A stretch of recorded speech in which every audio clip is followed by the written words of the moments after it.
Shannon, and hello and good morning, everyone. As Shannon said in the introduction, in the 1800s, museums addressed pest infestation by treating items with toxic metal-based poisons, including arsenic, mercuric salts.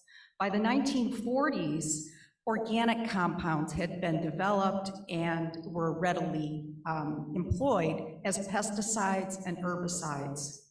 Museums treated items to prevent insects from destroying cultural items. However, they often pose health risks to people, including members of indigenous communities worldwide who receive and help care for these cultural items when they're not using proper PPE, which now we all know what PPE stands for.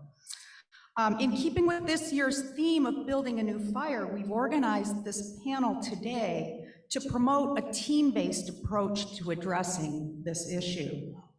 Featured on this panel are tribal representatives with years of experience managing this problem. Representatives from 2 national working groups who have come together to address this concern, along with the authors of Old Poisons, New Problems, the most comprehensive source on the topic to date. And this copy will go home with someone today, and then we have 3 additional copies that we will be sending to you if you should happen to win. And these are complements of the IUPUI Museum Studies Program and the University of Tennessee, Knoxville.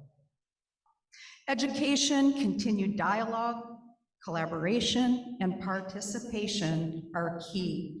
Elders, community leaders, tribal youth, museum staff, object conservators, anthropologists, industrial hygienists, toxicologists, epidemiologists, and other allies can address these concerns and build this new fire together. The new regulations in this wonderful handout that Melanie O'Brien shared with all of us yesterday. Now, step 1, under compile and itemize list, report hazardous substance treatments. Institutions have always been required under the law to report known treatments. Therein lies part of the problem. Now, with the new NAGPRA regulations, the new regulations state that institutions, government agencies, and universities must publish in the Federal Register the fact that there are known treatments. Today, we hope this panel session will not only educate and provide resources on this important topic, but most importantly, we hope to encourage dialogue and together find a new way forward to manage and mitigate community risk. Each panelist will briefly introduce themselves at the start of their presentation. The last part of this panel session will include time for questions and open dialogue. Thank you.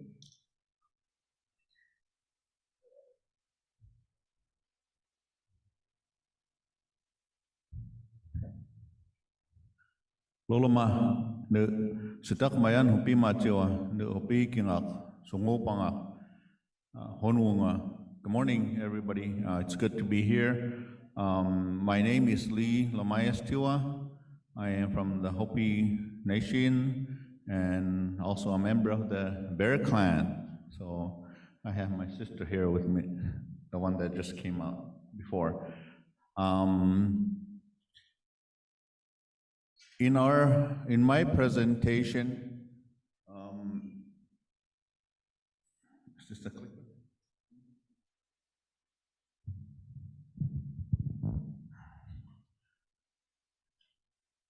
We've been since the passage of the law NAGPRA in 1990. This shows where I live. We're north of Winslow, east of Flagstaff, and our reservation population is about 14,000, and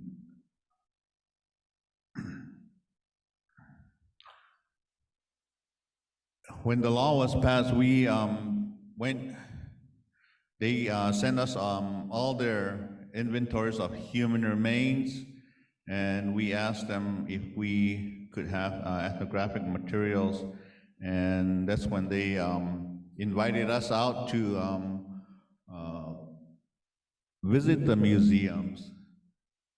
And under NAGPRA, the requirements that the federal agency officials inform the recipients of items of any presently known treatment with pesticides. So what we did was we deal with over probably 300 museums throughout the United States, and we sent letters out for the ones that didn't, let us know what treatments they've done with our cultural items. And with that, we identified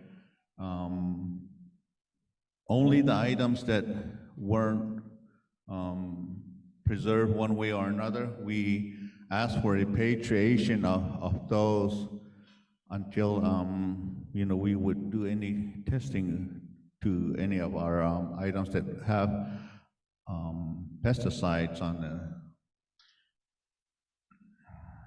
This was one of the first ones. I think this one is at the Chicago Film Museum with TJ and some of our elders. At first, when we went to the museums, we were just like this, and then they told us to put on gloves, respirators, and lab coats. Sometimes even the hair pieces where you cover your hair with. Our main, after the things that we wanted to repatriate were our sacred items, along with the human remains, and many of you probably know the kachinas we have in our ceremonies, and a lot of those are the kachina masks, which are made out of leather, and some of them have feathers on them, and those are the ones that were preserved one way or another.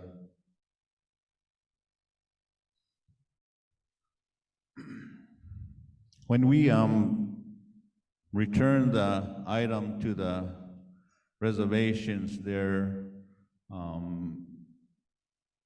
brought into our Kiowas and ceremonially welcomed back into the village.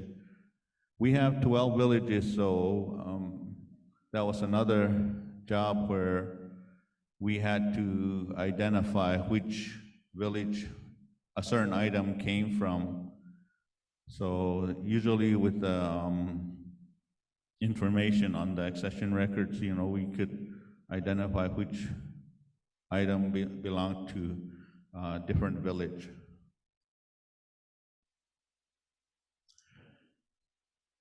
Usually these are our homes where these items are kept. But now we have people that take them to their homes privately and put them in the back room so they can be stored, and when it's time for them to use it, they bring it out. But these are our homes, and these are where they were mainly kept at. Like I said, our priority items for repatriation were the kachina mask or kwachi, and it comes in contact with your skin, so we request them to be tested. And with the Chicago Film Museum, we brought some items back, and this one katsina that's labeled here, Mustard katsina, it was 500 times the the level, so that couldn't be used. Everything that we return, we would reuse, but you know, this one was so heavily preserved with arsenic or cyanide that we couldn't use it again. And with U of A, we did a lot of testing with using the XRF, and I don't know if any of the tribal, that's what we wanted to maybe purchase, or but you know they cost a lot, so we have applied for the grants. So with the Chicago Film Museum, we went and visited the museum about maybe 5-6 times and did a lot of testing. This was our first, you probably know some of them. There's Nancy, Dave Smith, Leslie, and others here. We consult with our religious leaders. We have, in Hopi, we have 18 societies, and Katsina is one of them. So the gentleman you see on the far left is the Katsina priest. And usually when we go to a museum, we get the XRF out, and the guys are with their lab coats, and sometimes they get pretty good at saying, oh, this thing probably has a lot of lead or arsenic or whatever in them. So they get used to using the XRF. The only thing that this is the team, the conservator and the chemist. When we go to the museum, this is what the team consists of. So Nancy and Leslie and Dave Smith are our chemists and conservators. They determine, they read, and whatever each item is tested, and they let us know what it contains.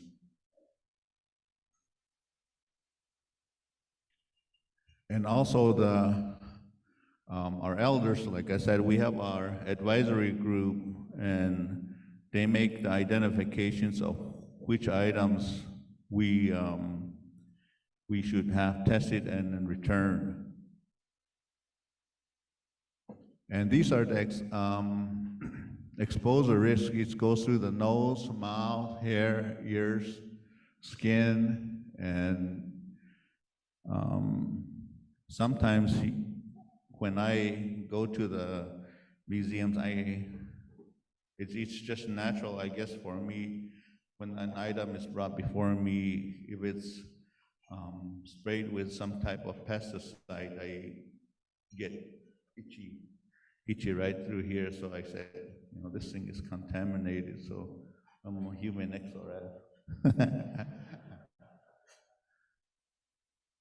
And like I said, when we return the items back, it goes into the Kiowa, and usually the people, they handle it, and they don't know that they're have pesticides on them, and they go home, and then they handle their food, and then their relatives, and that's how it's passed on, and they get sick from that.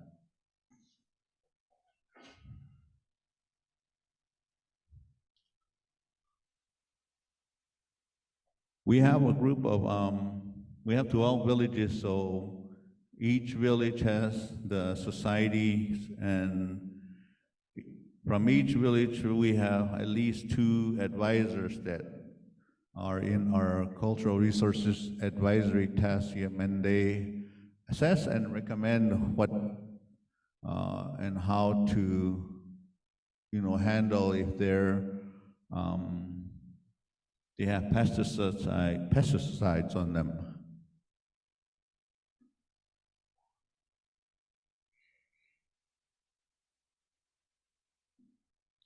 And usually when there's private owners of some of our cultural material, and lately we've been receiving a lot of kachina dolls and cultural items, and one of them was a kachina mask and a tablita. So I did this presentation to the American Industrial Hygiene Association, and they did testing on them, and they provided us with their reports of what they found.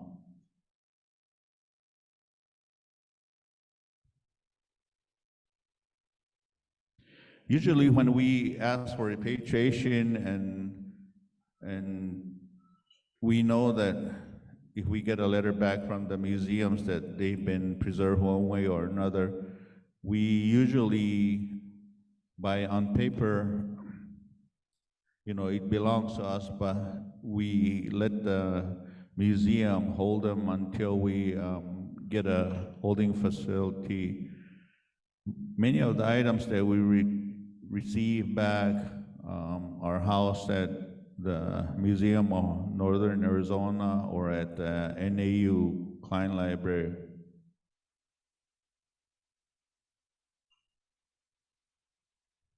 This was me at the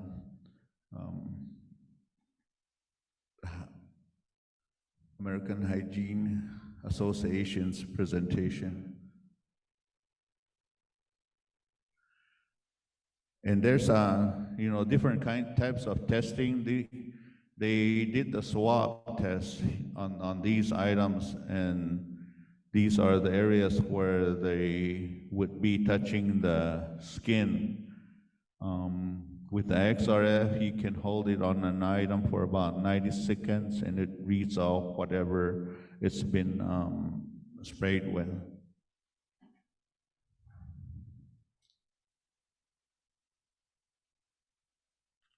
That's my presentation, and with some of the items that we returned, at first we gave it back to our leaders, and we found out they had pesticides on them, and we had to turn around and go back and retrieve them back from the religious leaders, and they were upset with us and just letting us know, why did you give it to us only to take it back? And we just tell them that it was for their safety and safety of the people in the village. So, but this is our Hopi of what we went through with the pesticides. Thank you. Okay.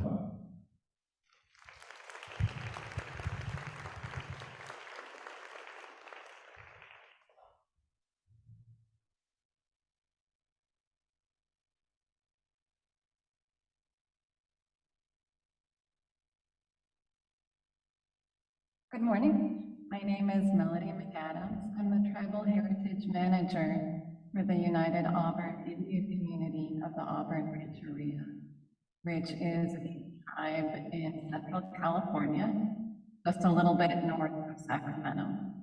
I've been doing creation work for about 15 years now. So the United Auburn encountered the issue of contamination, pesticides in an unanticipated way. the tribe was focusing on repatriating ancestors. We were aware that contamination was an issue, but since at the time the tribe was not repatriating basketry, we didn't think it was an issue that the tribe needed to worry about. Until we got a waiver as part of a repatriation, as we were literally on our way to pick up tribal ancestors for a repatriation and reburial. And that is how we realized that this issue of potential contamination and pesticides is present throughout the repatriation process. And I think a few of the speakers have addressed how it got to be that way. I wanted to speak to United Auburn's experience and to why our department started forming this working group. It is a tribally led working group that hopes to address these issues of contamination in the repatriation process. And I know contamination is kind of an older word, and that now it's more hazardous substances, or you might hear poisons or toxins or that sort of thing. When I was coming up in repatriation, I heard contamination a lot, so that's the one I'll be using for this discussion. So the purpose of this working group is to make information about contamination and pesticides easily available to tribes so that repatriation can still move forward in a timely, respectful, and safe way. Because our concern, as we've experienced museums informing us about contamination or treatments, is that it often delays repatriation, sometimes stopping it entirely, sometimes increasing the costs, sometimes putting you in a situation where you feel like you have to do testing on tribal ancestors or objects of cultural patrimony. And that's not the way it should be, and it doesn't have to be that way. But our experience with museums is that often, because they're not tribes, they're considering the museum perspective and not the tribal perspective. So we really wanted to have a tribally led working group that comes at this issue from the tribal perspective. So the solution is one that makes repatriation easier and safer for tribes, and that doesn't lead to more barriers to stopping repatriation, to making repatriation more expensive, or to inappropriate handling or treatment of tribal ancestors or belongings. Because I know that as a tribal representative, the moment I hear testing, I get concerned. And I'm not like, yes, let's test. I'm like, oh, how do we not test? And it's an odd discussion to have when you're also talking about contamination. But one of the things that we learned during this process is that testing is often the last thing that you need to do. And maybe you don't need to do it at all. Maybe it's already been done. And maybe you can do it in ways that, that don't affect tribal ancestors or belongings at all. You can test the dust on the wall or on a shelf. And that's the sort of thing that we wanted this working group to focus on, is how to get tribes to repatriation, navigating all these concerns. And I really appreciated that presentation from yesterday that talked about mindfulness and well-being, because I think that's one of the other things that we can bring to this, right? When you're concerned about contamination, when there's uncertainty and when there's fear, then you're also bringing that. And we didn't want to be bringing that. So that's the intent of the working group. And so I reached out and started putting the working group together at the very beginning of this year. And we're still in our very early stages. At the moment, we have about 30 to 40 members made up of tribal representatives, museum representatives, conservators, industrial hygienists, toxicologists, students because you need to train the people who are coming up so that you can keep that knowledge and expertise going. Academics, and we've considered that there might be other professionals that need to join. We're always open to more tribal representatives joining, and I just posted the link to join in the chat, so if you'd like to join, you're welcome to. The working group meets quarterly, 4 times a year. We wanted to have something that was frequent enough to get things done, but not so frequent that people couldn't handle it. Because on the tribal side, we all have really limited bandwidth. And we didn't want to do another thing that was this heavy lift that you were doing instead of repatriation. So while we'd love to have more tribal membership in this working group, and I don't want to discourage anyone, you also don't need to join. Some of the working group goals that I'm going over are ways to make this information easily accessible to tribal representatives. So it's not one more thing you have to be an expert on, but that they're easily available tools. But if you're interested and have concerns, please do join, because the more tribal membership, the better. So you don't need to join. Would love it if you did. There's the link. So I mentioned these quarterly Zoom meetings.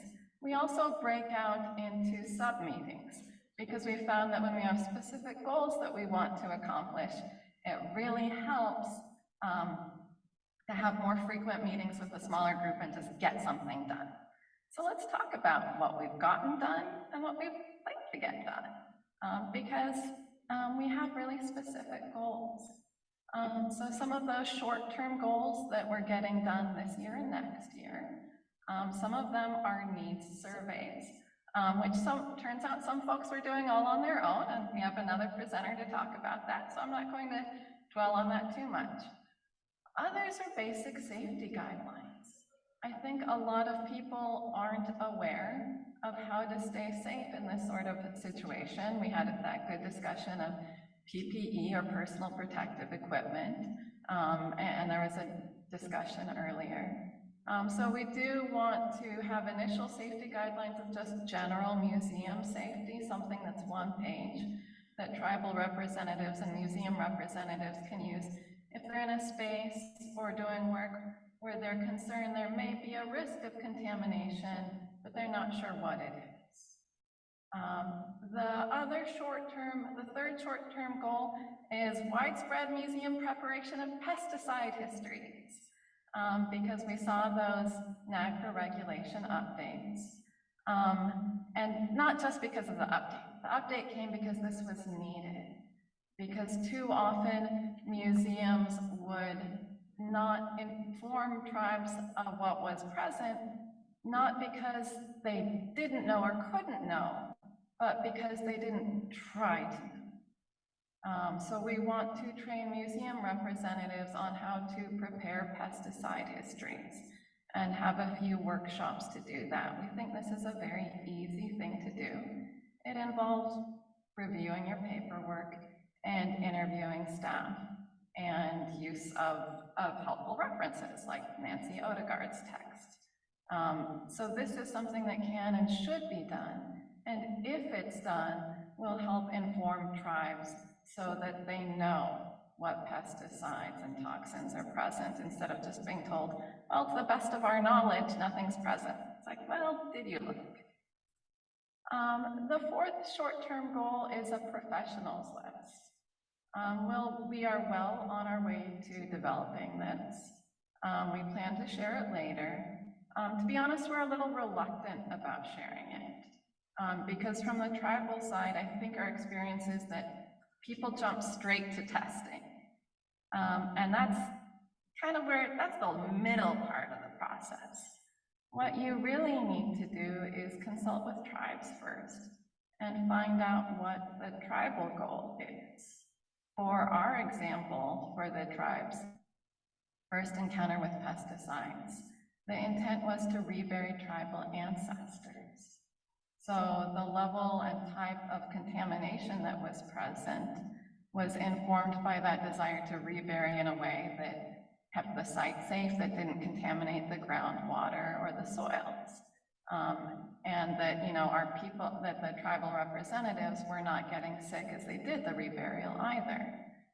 So that's sort of a different risk and level than if you are bringing something back to use. And then based on what the tribe was intending to do and the known pesticides that were already present, we didn't actually need to test. So there's often people start, with the assumption that they need testing. And so we don't want to enable that assumption and enable processes that just lead you into this testing loop that never ends. When in reality, you need to come at this from a more informed angle, being informed of pesticide histories, what's likely there, and what the tribe wants to happen at the end. And with that in mind, our fifth goal is a common contaminant and pesticide list, which is pretty much already present in Nancy Odegaard's text, but to make that more widely available so folks have a better idea of where to start and what the concerns are. So those are the short-term goals. Our long-term goals are to really set up this infrastructure so that it's easy for tribes, so that you don't have to reinvent the wheel with each repatriation.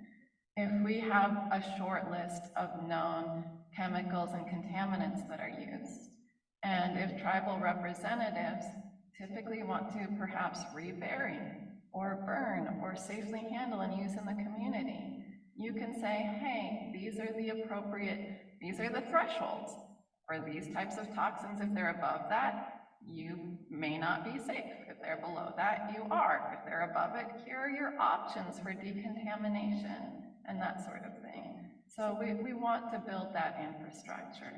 The second long-term goal is a safety certification. A lot of tribal representatives may be familiar with HAZWOPER safety certifications, because if you work at a tribal office, you probably wear a lot of hats. And tribal monitors who are protecting cultural sites, if you're doing that in a contaminated area, tribal monitors, at least in California, typically need that safety certification so they know how to wear their personal protective equipment and what the different risks are. And so we're hoping for something similar for tribal and museum repatriation staff, so that there's basic and consistent knowledge. The third goal is some health screenings, because I know it's easy to get nervous about things. I have a young kid. Every time his classroom sends home a note about cold or a flu going around, I'm like, my throat feels a little itchy. So when we work around these things, it's easy to have anxiety about maybe there's something we're missing. What if people are getting sick? What if we missed something and people are going to get really sick later? So it's helpful to know if there are specific things you should be telling your doctor. Hey, I work around these types of things. This is specific testing I might want to get because of my profession, or these are symptoms related to exposure to mercury to be aware of. And then the fourth thing is funding. So we do want to build out an infrastructure so that the cost of this type of work does not prevent or slow down repatriation, and so that the cost of this work is never placed on tribes. And with that, so those were the short-term and long-term goals. I'm going to come back to our guiding goals and intent, though, which is just repatriation-oriented.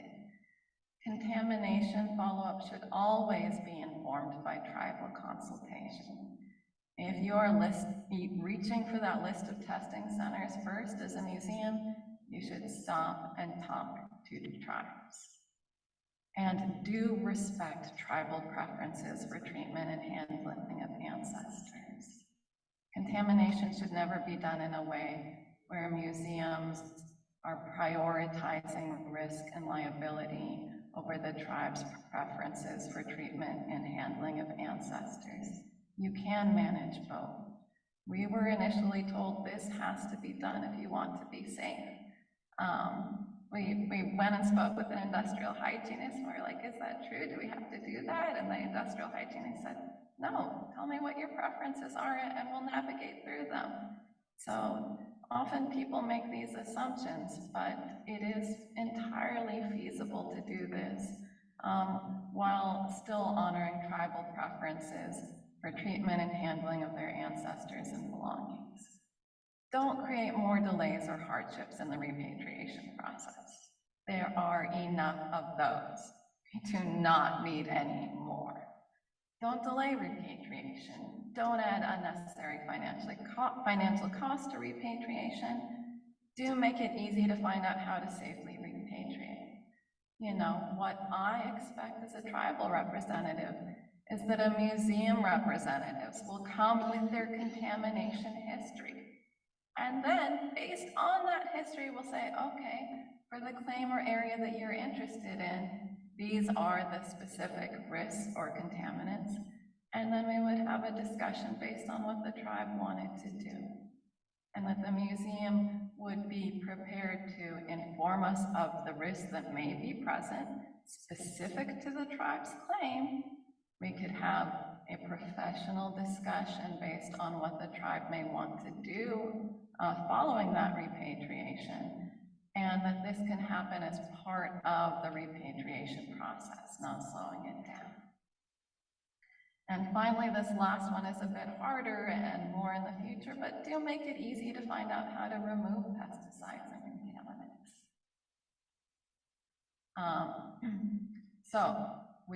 Our list of testing and facilities guide is coming up, and these are the types of things that we're looking at. So this is something that hopefully we should be making available sometime early next year.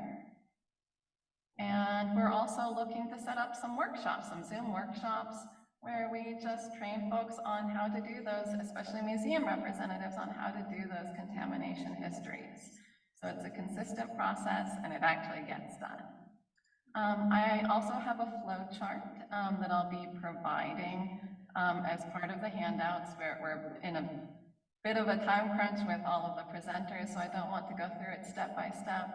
But this is sort of a guide for, as a tribal representative, if you get told, hey, there may be contaminants or poisons present, you know, a way to navigate that process and get you to repatriation instead of having repatriation stop. So we'll make sure that this is available at the end of the conference. And so thank you everyone for the opportunity to speak to you today, and that concludes my presentation.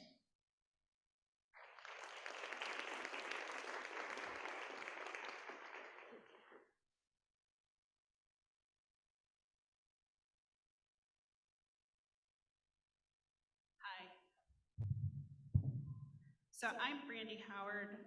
I'm a group manager of industrial hygiene services with Terracon Consultants out of Denver, Colorado.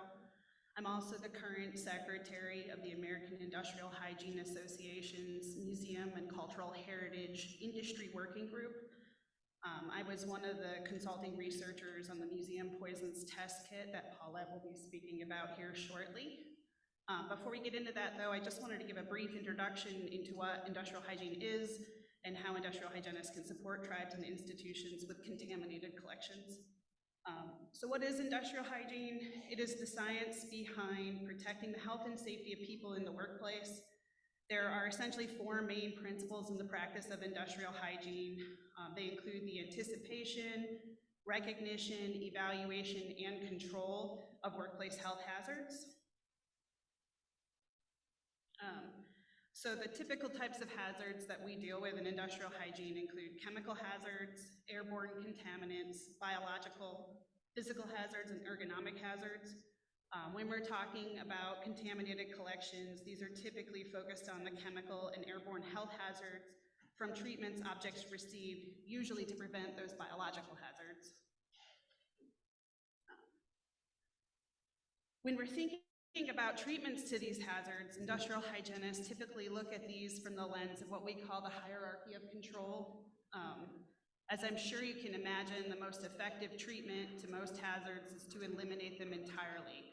Think of removing the lead paint from a building so it's no longer there to flake off and become a problem for its occupants. In the case of collection care, this can include removing the object from a collection and disposing of it. Many times, though, the value of the object makes this an unacceptable option, and so we start looking at other options further down this list. Can we isolate people from the object, such as putting it behind glass so it doesn't cause a risk of exposure to people who are observing it? Can we handle the objects in fume hoods so the air is being moved from a clean place and then into the hood and then retreated before it's released out into the air? Can we develop administrative controls and change how people interact with the objects? Less handling, only handling outside or in well-ventilated areas. And then can we inform people of those hazards and provide training so that they can prevent exposures and understand the risks involved with handling the objects? Those are all examples of administrative controls. Then we talk about engineering controls, which again were those isolating the people from the objects. And then our last line of defense, we talk about PPE. And this is, if we need to interact with these contaminated collections, can we do it wearing gloves? Can we wear protective clothing so that we're not taking home particulates to our families? And can we wear respiratory protection? Those things, of course, vary a lot depending on what you want to do with the objects. So AIHA is the professional organization for industrial hygienists and other EHS practitioners. There are many volunteer groups and specialties within AIHA. One of these is the Museum and Cultural Heritage Industry Working Group. Our group is comprised of industrial hygienists from various museum institutions, universities with collections, and consultants. We also have conservation professionals in our group. We are familiar with the considerations of cultural property and sacred materials. The working group is collaborating with the Contaminated and Pesticide Repatriation Working Group that Melodi McAdams has started. We find interacting with museums that there is a large variety and types of environments. Some of those have very large staffs that include EHS professionals and conservators, but many smaller institutions do not. Since there are so many different fields represented in these museums, we're talking about things from building displays, caring for objects, dealing with the general public, and different types of collections in these spaces. There are many hazards that fly under the radar even of museum professionals. So one of our goals at the Museum Working Group is to raise awareness amongst allied professionals of what the hazards are and how to handle those.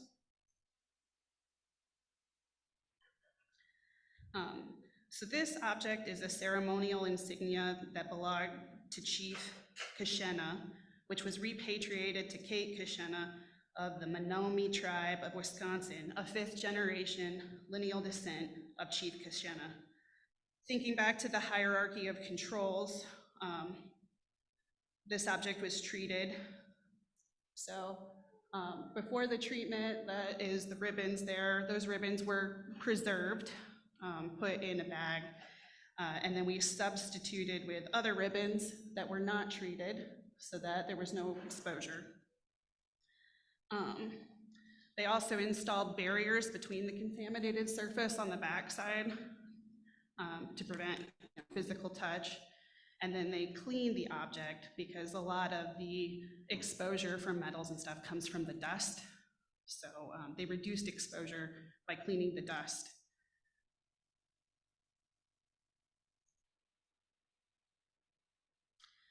Industrial hygienists are also well versed in the various types of PPE or personal protective equipment, how to use it correctly, and how to train others to use it. They can conduct hazard assessments to inform what types of PPE may be appropriate for a given task.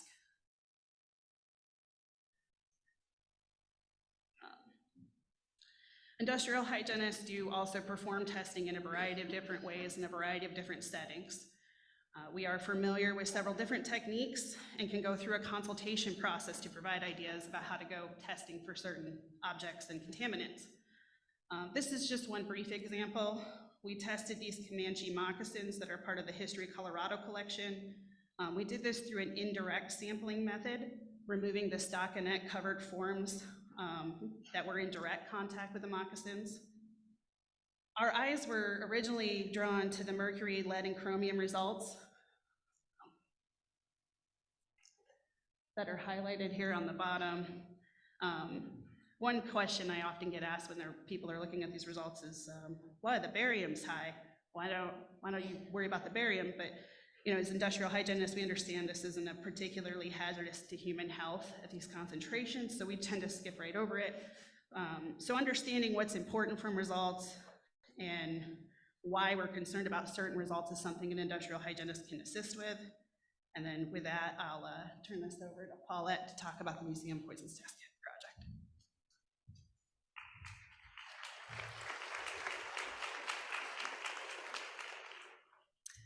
Hi, my name is Paulette Reading, and I am going to briefly talk about our project that we call Museum Poisons Test Kit. I'm a textile conservator in private practice, so this means I don't work with an institution. I have my own business and mostly work with private clients, but also cultural institutions that do not have conservation departments on staff. This is often like smaller museums. And I found that staff, as I work with them, show varying levels of awareness about possible contaminations in their collections. And if they are aware of a problem, they too don't have the knowledge or resources to address it. So the goal of our project was to provide accessible and affordable solutions to address this risk. So while the target of our research has been museums, it has become clear as we've been developing the kit and working on it that this might also benefit tribal communities or individuals receiving possibly contaminated collections. So, as we've talked about, the only way to know with certainty if hazardous materials are present is by chemical analysis. But as we're talking about, testing of cultural items has special considerations, and access to resources remains a problem. So the goal of our kit is to spread awareness about the contaminations and to provide low-cost access to analytical testing. The test kit is intended for use by people with no background in chemistry, conservation, industrial hygiene, or related field. It is just designed to detect the presence of a contamination. It does not determine the level of risk. Help interpreting the results would be included with the test kit, with probably a consultation with an industrial hygienist, as Brandy described. But any recommendations for next step actions would involve additional consultation with a conservator, an industrial hygienist, a toxicologist, etc. Nevertheless, the hope is that access to this initial analysis, along with the information provided with the kit, would better equip users of the kit to address the contamination. So we were awarded funding from the University of Colorado School of Public Health, Mountain and Plains Education and Research Center. It was a one-year project that just finished on June 30 of 2023, and we applied for renewed funding, but we weren't successful in that, so we're looking for additional funding to continue the research and develop the kit. And our project represents a collaboration between conservation and industrial hygiene. So for this study, we sought to validate our hypothesis that the presence of toxic metal contaminants can be detected by testing museum dust or adjacent dust with samples obtained by personnel with no previous training. So samples are obtained following the ASTM method for collection of settled dust samples using wipe sampling methods. And this is a common technique used by industrial hygienists. We created videos demonstrating the procedure that participants reviewed prior to the visits, and samples were taken from surfaces adjacent to potentially contaminated objects, not the objects themselves. Wipe samples were then analyzed for arsenic, chromium, mercury, and lead by an AAHA accredited laboratory. And one of the reasons we selected these metals is that there are no specific hold times or cold shipping requirements, and also that these metals do represent common toxins used both in the manufacture of historic items, but also as well as applied pesticides. The goal is that the final test kit would include shipping materials and instructions so that samples can be submitted by mail, and this would make the test kit available to communities even in remote locations. So currently, the test kit is just a collection of supplies that you can see here. Ultimately, we hope to design a compact package that would hold the testing supplies and return shipping materials and instructions.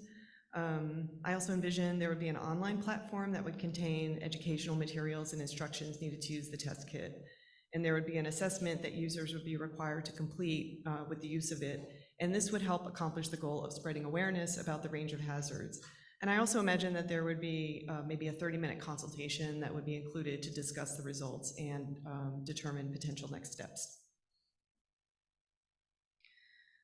We made an effort to collect samples from a variety of surfaces, such as exhibit fabrics, platforms, and other storage materials. We also took samples from a variety of locations, including both storage and exhibit spaces, to kind of get a range of where it would work. Samples were taken side by side by the museum participant and an industrial hygienist so that we could compare results. And in fact, we did find similar results from both samples. On the left, I think, yes, I'm showing the pair of moccasins again at the El Pueblo History Museum. So they're taking wipe samples from the internal forms that were inside of the moccasins. In the center, the industrial hygienist and curator of the City of Greeley Museums are taking dust samples from a counter where they had hands-on historic fur specimens that were displayed. And I should say that I think Brandy already talked about the first result showed the presence of mercury, and in the center we did find chromium and lead. And on the right, we're taking dust samples from under a row of historic fur coats at the Greeley History Museum, and those showed the presence of lead and chromium as well. So overall, from the study, some locations did produce negative results, of course, but the positive findings do support our hypothesis and our objective to continue to develop the kit. While we tested a variety of different sites and locations, we noticed some trends. We found widespread lead, arsenic, and chromium in museum dust obtained from more than half the test locations. Since we're taking settled dust samples, we can't be sure that the contaminants came from that object. It could be, you know, from like lead paint on a historic surface, for instance, in a building, or it could be originated from an object, an associated object that was on exhibit or in that space before and then moved, so a cross-contamination. But nevertheless, regardless of its origin, the finding of a contamination is intended to bring awareness to the issue and then bring a response. And I just quickly wanted to show a couple more examples of just different types of areas where we tried to test. This is a storage room at the Colorado Springs Pioneers Museum. And this is a room where they had a collection of ladies' hats stored on open shelving. So we just moved the hat to the side and took samples from the shelf, and the results did come back positive for the presence of lead and chromium from there. And this is a Mexican saltillo that is on display at the History Colorado Center. For there, the wipe samples were taken from the exhibit fabric underneath the blanket. It was folded back, and they just took wipe samples from the fabric, and those came back positive for the presence of arsenic, which for sure was from an applied pesticide. So the goal of the test kit is to bring more awareness to this issue and to provide users with just a first step tool to detect the hazards. Use of that test kit would come with help interpreting the results. As we saw, could be confusing when someone just receives a form. It does not provide a comprehensive assessment, nor can it determine the level of risk. Next step actions are specific to each situation and depend on the type of contamination, the collection, how it is accessed, etc. The hope is that if one obtains a positive result, it would give users a place to start to find ways to address found hazards. This slide shows a list of some of the steps we've been recommending to museums during the study. Because we're working with institutions for this study, most of the recommendations address worker safety, but many of these resources and suggestions can be adapted also to helping individuals receiving contaminated items or addressing possible hazards in repositories holding previously repatriated belongings. Oh yeah. So as we continue to develop the kit, we've identified a few areas for additional research. While the wipe sampling works in some situations, it does have limitations, and we'd like to test out a second method of bulk sample analysis, which is another method used in industrial hygiene. So here, instead of taking wipe samples, we would take samples of the actual storage materials that were in direct contact with the objects, such as the tissue padding or interleaving, and just submit those for analysis. So if someone's receiving a return belonging and it has, you know, tissue or wrappings around it, maybe a sample of just that wrapping could be submitted for analysis. And then I'm showing the moccasins again, and even, you know, just to say that even though we did get a positive result for mercury there, it might have been a more effective way to just take a sample of that stockinette rather than taking a separate wipe sample and submitting it. So that's something we're hoping to test out. And also, as we've already touched upon, we want to research ways to incorporate DDT, testing for DDT or other organic pesticides. Right now, XRF only addresses like the heavy metal toxic contaminants. And I'm sure Nancy's going to talk more about different types of pesticides that were used. But labs already carry out environmental soil sampling for DDT. And we've been talking to a lab, and we hope to see how we could utilize that analysis for testing of cultural property. And this is a list of resources where people can find information about how to address the issue. It includes government agencies as well as nonprofit or volunteer-led groups, including ones that we've already discussed. So in summary, the field of industrial hygiene addresses occupational hazards. Our test kit was designed for use in cultural institutions to test the dust settled and exhibit in storage spaces, and recommendations that we've been developing focus on the needs of workplace safety. Items that are returned to tribal communities or individuals face different obstacles and likely require a different level of risk assessment, often through like consultation with a medical toxicologist, as we talked about. Nevertheless, many of the recommendations and resources do overlap. And much work has been done on this issue since the passing of NAGPRA, but people still struggle to find the funding and resources to address it, which is why we're here. And as Melodi described, one of the goals of the Contamination and Pesticide Repatriation Working Group is to create a space to consolidate these efforts and make the resources more accessible. So we're hoping that this test kit might have a place as another tool in addressing that issue.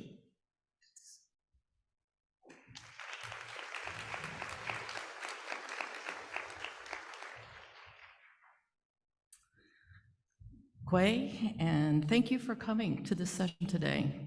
I'm Nancy Odegaard. I've worked in probably 7 different museums as an employee, and since the last 30 years or so, have been involved with this issue of contamination. I've worked directly with individuals from tribal communities, with tribal community centers, TIPO offices, repatriation teams, and large and small museums.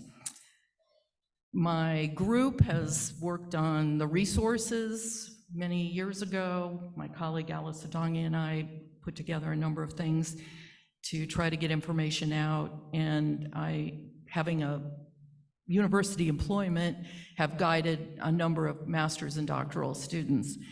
I was asked to give a little bit of a historical context to this topic. So I'll start there. Toxic pesticide residues on Native American objects became an issue in the 1990s after the passage of NAGPRA, and museum consultations and tribal visits to collections began. I can remember myself that in the 1980s, conservators at museums were concerned about pesticide residues and how they could change the texture and the color of object materials, as well as influence corrosion, fading, and embrittlement. I started files on the pesticides reported in museum literature and what kinds of reactions would be noted. When the Hopi tribe of Arizona came back from a visit to the Peabody Museum, we've heard about that at Harvard University, they contacted me at the Arizona State Museum and a colleague medical doctor at the Arizona Poison Control Center to ask us about a letter they received concerning the use of pesticides in the museum. The medical doctor suggested that we meet with a chemist colleague at the university, and we later answered a Hopi request to test 3 sacred items that had been repatriated to the tribe and then to individuals. We were guided by tribal representatives and used several techniques on samples taken from the items.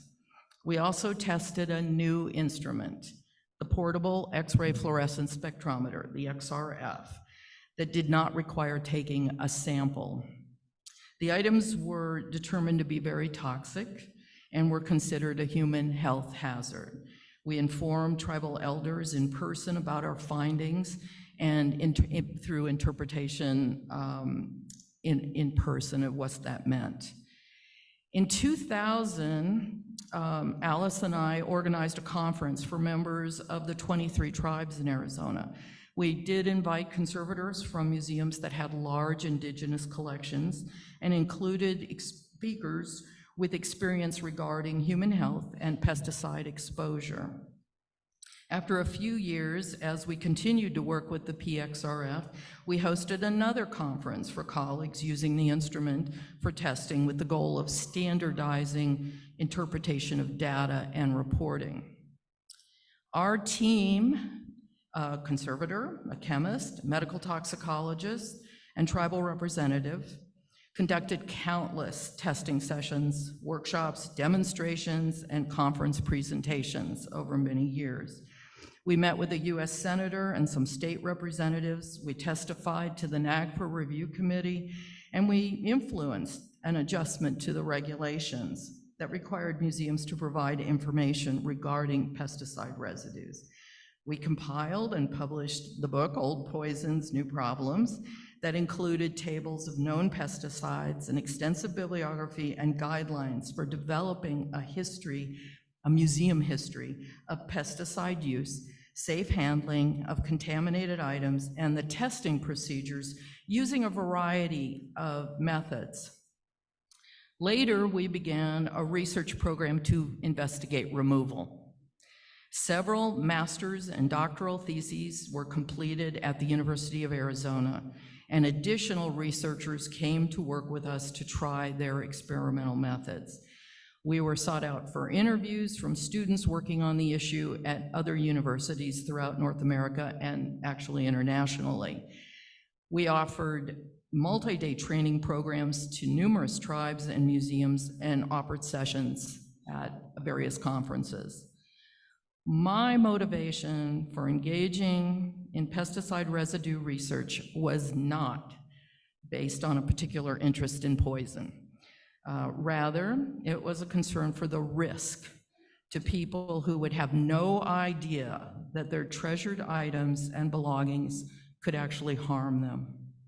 We learned from our work in the laboratory and while working with community members that people need to know. They need to know that pesticides were not applied for the purpose of harming people. They were considered a modern way to prevent beautiful objects made of organic resources, including fur, feather, wool, and horn, from the destruction of insect pests. Pesticides as residues do not jump off the surface. We've learned that they can fall from a surface, they can contaminate something that is rubbed against them, but mostly they are transferred by handling. Pesticides are not necessarily synthetic, modern concoctions. Many are natural earth elements. Arsenic, lead, mercury are in the earth. Pesticides can have the same or similar composition to pigments and paints. So some of the application of these elements, these are in the form of the manufacture and not a contamination residue.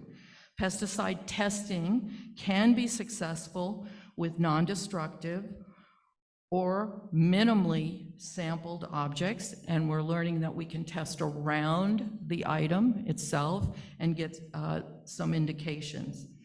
Finally, pesticides identified as a human health hazard refers to an interpretation that is based on dose and how it enters the body. So a poison dose, a toxic material, enters the body through inhalation or breathing, absorption through the skin, or ingestion by eating. So with cultural items, that may be going back into cultural use, we have to think about the three ways a contaminant could enter the body. It is the unique condition of the individual that is involved with an exposure that has to be calculated. So the risk is a calculation, and you can't just look at a single table. Our book, Old Poisons, New Problems, was published in 2005. The publisher has contacted us about having a new edition, and we've agreed. The book was really developed as a resource to inform. The work by our team and many others since have made progress in testing, removal, and safety. An update is a good idea. I would really like to know from you what your concerns, your questions, and priorities that you have so that the next edition of the book remains particularly useful. There's a questionnaire, looks like this, on the tables. If you weren't on the tables, check another table. Somebody might be able to pass empty forms back. I would like to know, Alyce and I will use the information to best update the volume so that it continues to be a resource. Thank you.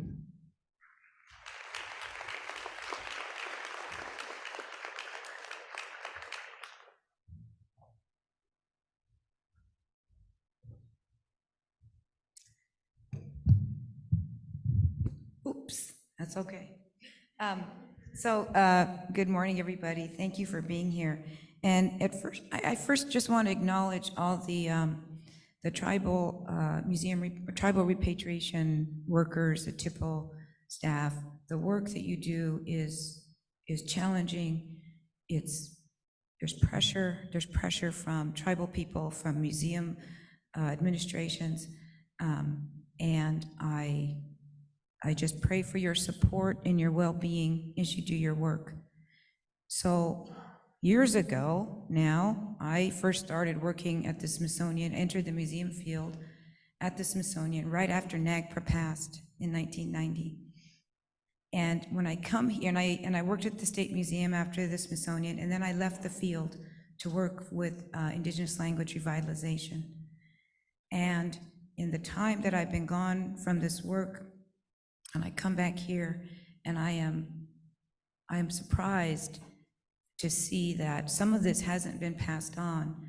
One of the speakers earlier, Melodi, suggested that the goal of their working group is to make sure that this work is available for future use in an easy way to access. So I think that's a great goal, that we keep this work alive. This is not, for Nancy and I, for some of our colleagues, we have been introduced to this and working through it at the very beginning. So we've seen all of these attitudes, we've seen questions, we've seen concerns, the issues, we've seen collections managers, museum administrations try to change, to work together in consultation to help make repatriation swift and easy and as possible, considering the topic that we're dealing with. So I'm happy that we can do this. I will continue to talk about it if there's a need. I just thought there might be some sort of already passing on of this generational knowledge that seems to have been lost somewhere. So I encourage you, in all museum and tribal folks working in repatriation, leave a good paper trail. Teach your people, get your young people involved in this work. We still need more Indigenous folks in the museum field to help make this work easier. It's still a pressure point for those working museums. I've been there, I know. They all look to you for the one answer, and you know that's not possible. But I just want to say a little bit more about everything that you've heard today, all of these testing or no testing, or at least being aware. We know the tribal cultural diversity is rich, it's varied, it's uniquely beautiful to each tribe. And museum folks, conservators, industrial hygienists, medical, whoever you work with, that's just their one experience from that one group. It's easy to say, well, they did it this way, so surely there's other ways. Surely this tribe will do the same. And it's not the case, as we've been hearing in this meeting. It's really the tribe's call. It's the tribe's privilege to guide this process.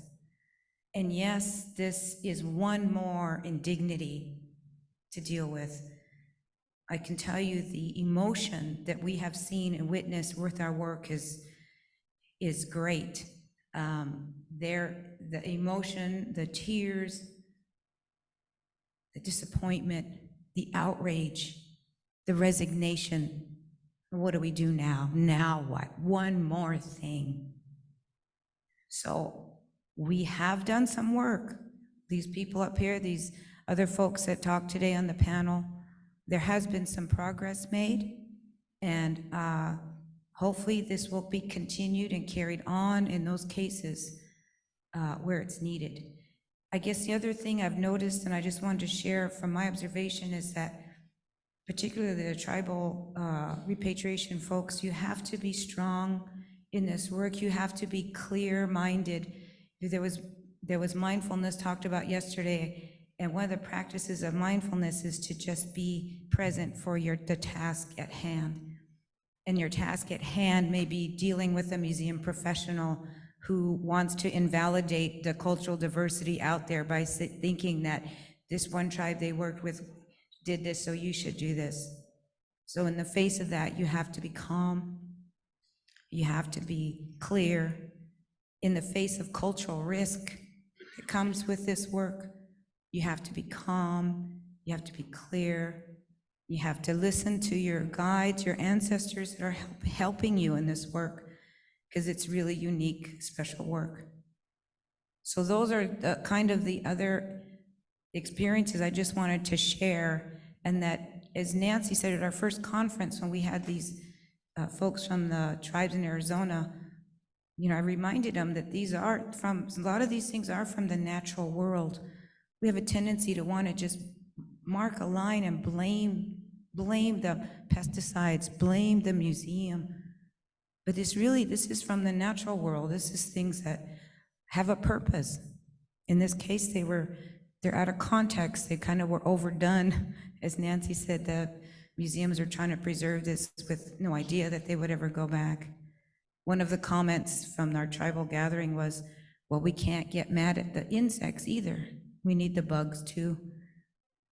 So go clear, go open-minded, and I'll be thinking of you and your work.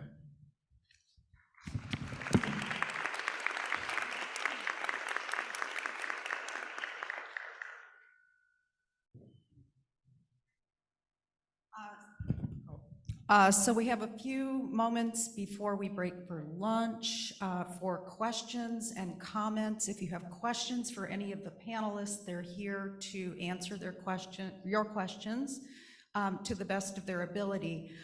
The surveys that you have on your table, the goal, again, to remind you, is that we're trying to assist Nancy and Alyce in revising this, updating it, so that it can be an even better resource for museums and for communities. The purpose of the surveys today, and I should have been more clear about this at the beginning, is that we're hoping for tribal community input on what the questions are. What do communities want in response to this issue, and where do the questions lie? What is the information that communities need to see in this new revised version? So please fill out those surveys, tribal representatives, tribal members, tribal leaders, and bring those up at the end of the session today so that we can organize our giveaway of 4 of these important resources. There will also be a link to the survey if there are tribal members, leaders at home who want to also participate in this survey and give important feedback. Additionally, you have one sheet on the tables that is labeled resources. This is not an exhaustive list by any means, but it's a starting point. If you want to learn more about what you've heard today, those are some good resources. And the other thing is we were able to get a nice discount on this book if you want to purchase a copy for your museum or for your Tribal Historic Preservation Office or your tribal museum. And that is good through December. If there are extra copies when you get up to leave today, please take them and take them home. Pass out those additional copies, the resources, the discount code, QR code on the book. Give it to tribal museums and others in your community, please. So we'll take questions if you have any questions for any of the panelists. We have one while people are getting up to these over here. Just in general, do you guys, can you address, hold on, sorry, the comments moved. Can you address how different museums and communities are handling the lack of Indigenous conservators and trying to encourage more involvement on that end?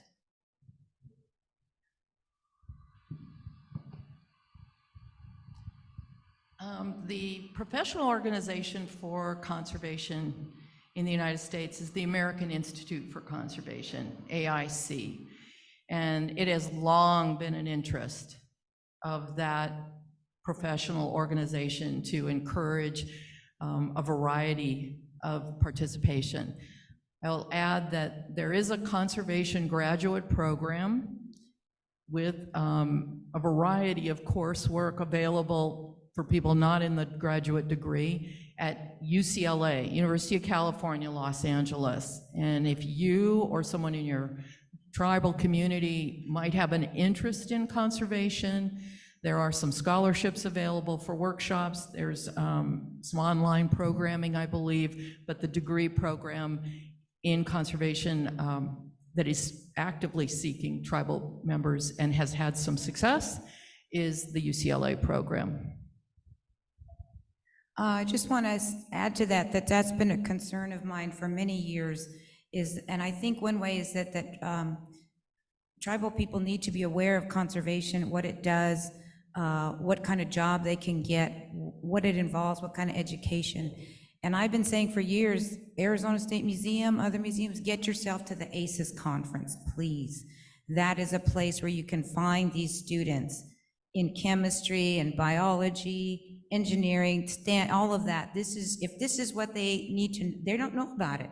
I think we need to get the word out that it's an option, and I don't know why folks just can't go to the ACES conference. It's a great resource. Paulette's reminded me that many institutions, large museums, the National Museum of American Indian, now the Field Museum, now I believe the American Museum of Natural History in New York, many of these museums are offering specifically tribal internships to introduce tribal members to museum field and conservation. Any questions in the audience?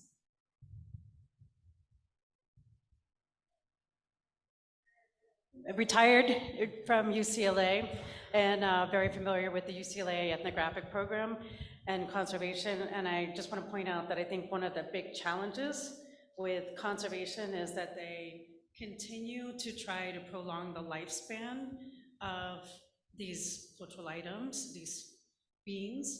And until the Conservation Institute recognizes that there could be preservation, there could be a lot of dialogue that happens between tribes and the conservation programs, we will still end up at these sort of loggerheads. And in my 30 years, I have still not seen enough people like Nancy that are willing to hear what the tribes are asking for and not promote the continued lifespan, but to assist them in stabilization. But it's a humongous problem that I see in the conservation field. Thank you. Other questions?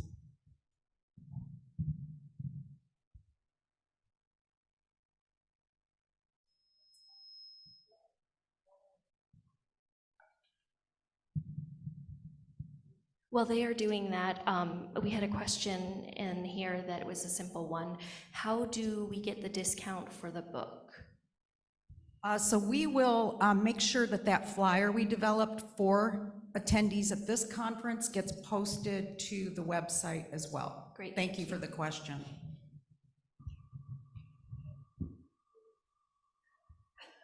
It's you.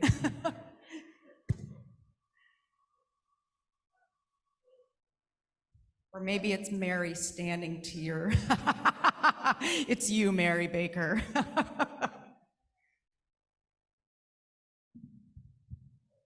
If someone wants to come up here and take this mic and ask your question while we work on tech. Are we done? Okay. First of all, thank you for your presentation. It was very informative. My question has to do with environmental contamination. Is there any concern with contaminants coming from, say, items that have been excavated from agricultural field that have been sprayed with pesticides or something like that? Hello, yes. Yes, that is a concern. On your resource sheet is a reference to building a history, and that paper was developed in reference to archaeology. So you've got a website, the Arizona State Museum has it up. It's a free access article that was put out by, published by Cambridge University. But in that, I tried very hard to talk about how additional pesticide residues actually can get. I would, in short, in brief, herbicides have been a common part of archaeology, and obviously agricultural pesticides for crops, if there's cultural property below the surface as well, those could be a problem for archaeological collections. Another aspect is that oftentimes archaeological repositories or storage places are in repurposed old buildings. Some of you probably know that very well. If those buildings, for example, were painted with lead paint, say 50, 70, 100 years ago, a lot of times the paint is deteriorating. You can rub it and those particles are in the air. There are cases as well of repositories in marine environments, say using a repurposed Navy building, where mercury was added to the paint to prevent prevent mold, and now that mercury is leaching out of the deteriorating paint and is on the bags or boxes. So these are not common, but they are known. Other questions? We have one about more 4 thing to minutes. add on that, just Oh, real sorry, quickly, Alyce. is that it also depends upon the use of the object. Just really quickly, if it's a life ending use where it's going to be burned or put in the water or something like that.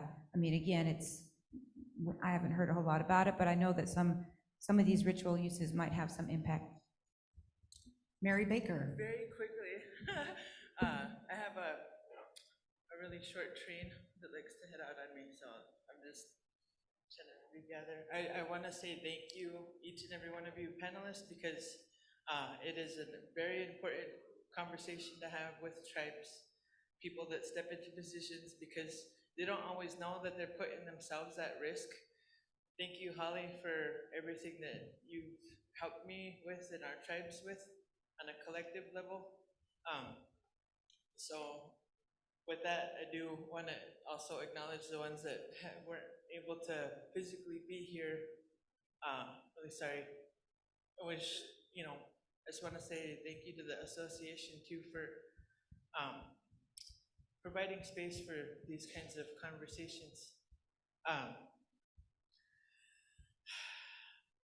Breaking it down, the one that's online, the panelists, thank you for acknowledging the effects certain materials have on the body, because that's important. Some of us might end up with cancer because we touch something just trying to do our best job. And the ones that work for institutions here, be careful what you're handling, pay attention. Guidelines, we all need that. So thank you for that kind of research. I want to acknowledge the ones that are working for tribes, because it's really hard. to try to coordinate bringing relatives home, items home. So thank you for acknowledging the TIPOs, because it's very difficult to, play that role. Sometimes we're our own enemy, even to the ones that are supposed to mentor or support us in our role. No shade. Trust me, it's out of love, but I just want to say thank you, and my train kind of had it out, but whatever, it's just the anxiety that you get up by the mic. This opportunity to share, I love it, because, we're all real individuals. Maybe we're coming from a place that, we're ignorant to trying to keep things intact, I think that that's kind of, the other protections on these items, so that the life was extended for the, it's a lot to kind of digest on a scientific level. Maybe that's not your background, but maybe, you signed up for a position that's trying to get them back. It's important to even pay attention to the cultural aspect of things, and I want to thank the gentleman up in the front for sharing that, because pay attention to what you can and cannot handle, even if, I'm not trying to drag this out, but like, there's a whole spiritual aspect to the work that we do. Sometimes it doesn't get talked about or acknowledged, or, maybe we get shut down because we're female, two-spirited men, whatever. I'm gonna keep that clean and not cuss right now, because, but we're all here. We should have conversations with each other and make time with each other right here in the now, because we're the ones that showed up for work, and we're trying to do right by our ancestors. And you can't really argue, because, each and every one of us should be working together collaboratively. I came in here yesterday, and I'm really sorry that there was 4 minutes, it's probably past that now, but when I came in here yesterday, it was a separation. Tribal people were in the other room. Institution people were in here. I thought you were supposed to bridge the gaps and not segregate each other. You're supposed to be working better together to understand each other, right? I think that we gotta do more of that and create more spaces for institutions, tribes, because we're kind of trying to meet the same goal, not hang on to stuff. I'm really trying to not cuss up here, because I don't know who's watching me.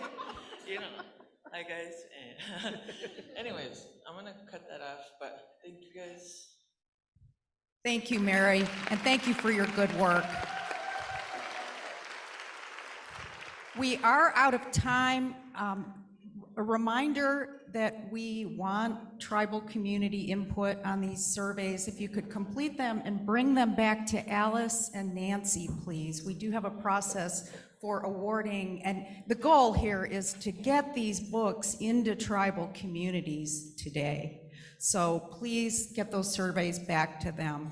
Thank you for your time, your willingness to listen, and we are all still here at the conference and available to talk to you one-on-one. We don't have all the answers, but we often know where to point you and to assist. So thank you.